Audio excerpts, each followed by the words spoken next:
আসসালামু আলাইকুম। আমরা 10 জিবির উপরে যে ফ্ল্যাশ ফাইলগুলো আছে, অনেক সময় 20 জিবি 30 জিবি ওইগুলো আমরা ডাউনলোড করতে গেলে সরি এরকম একটা মেসেজ চলে আসে। তো অনেকেই ভাবেন লিঙ্কটি ডেড, আসলে লিঙ্কটি ডেড না। এই ফাইলগুলো কীভাবে ডাউনলোড করতে হয় আজকের ভিডিও দেখলে আপনি করতে পারবেন। তো কাজ করার জন্য সর্বপ্রথমে ফ্ল্যাশ ফাইলের আগের যে লিঙ্কটি থাকবে এটাকে কপি করে নেবেন। কপি করে নেওয়ার পরে যে ব্রাউজার থেকে কপি করবেন ওই ব্রাউজারটাকে ক্লোজ করে ক্রোম ওপেন করবেন।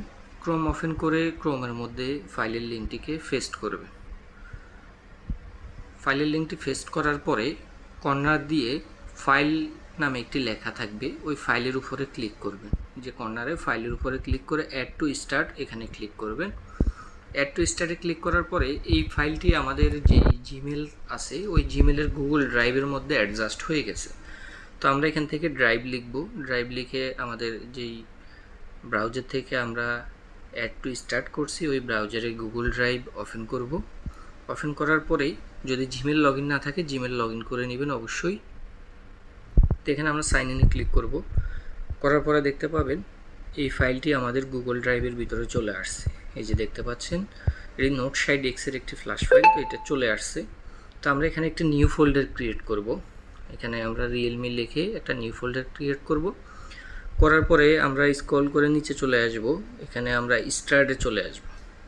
আসার পরে এখান থেকে আমরা এই যে দেখতে পাচ্ছেন এখানে ফাইলটি চলে আসে। তো আমরা এখানে মাউসের লেফট বাটন ক্লিক করে অর্গানাইজ এখান থেকে অ্যাড টু শর্টকাট এখানে ক্লিক করব। করার পরে আমাদের এখানে ফোল্ডার চাইবে। তো আমরা যে নিউ ফোল্ডারটি ক্রিয়েট করছি রিয়েলমি নামে ওই ফোল্ডারটাকে আমরা এখান থেকে দেখিয়ে দিব। ওটাকে দেখিয়ে দিয়ে এখানে অ্যাডে ক্লিক করে দিব। দেওয়ার পরে আমরা রিফ্রেশ করব ব্রাউজারটিকে একবার। রিফ্রেশ করে আমরা এখানে হোমে চলে আসব।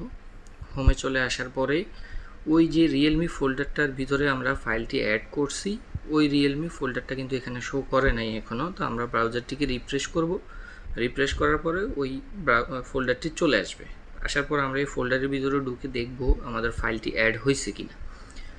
যদি অ্যাড হয়ে থাকে তাহলে আমাদের কাজ মোটামুটি এখানেই শেষ। এখন আমরা একবার ব্যাগে চলে আসব। দেখতে পাচ্ছেন ফোল্ডার ওপেন করার পরে ফাইল দেখা গেছে।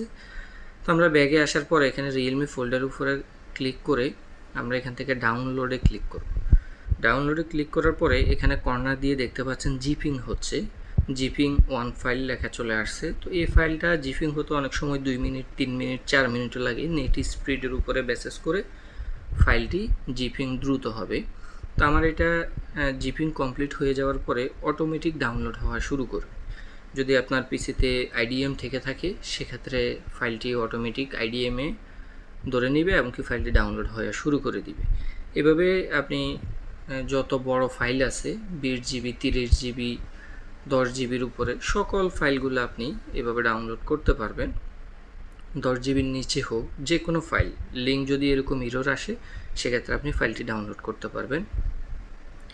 দেখতে পাচ্ছেন জিপিং কমপ্লিট হয়ে আমার এখানে আমি যে ডাউনলোড ম্যানেজার ইউজ করতেছি ওই ডাউনলোড ম্যানেজারে চলে আসছে। তো এখান থেকে আমি ডাউনলোডে ক্লিক করে দিলাম। দেখতে পাচ্ছেন ফাইলটি ডাউনলোড হচ্ছে। তো এইভাবেই আপনারা ফাইলগুলা ডাউনলোড করতে পারবেন। ভিডিওটি যদি ভালো লেগে থাকে চ্যানেলটি অবশ্যই সাবস্ক্রাইব করবেন এবং কি ভিডিওর সাথেই থাকবেন।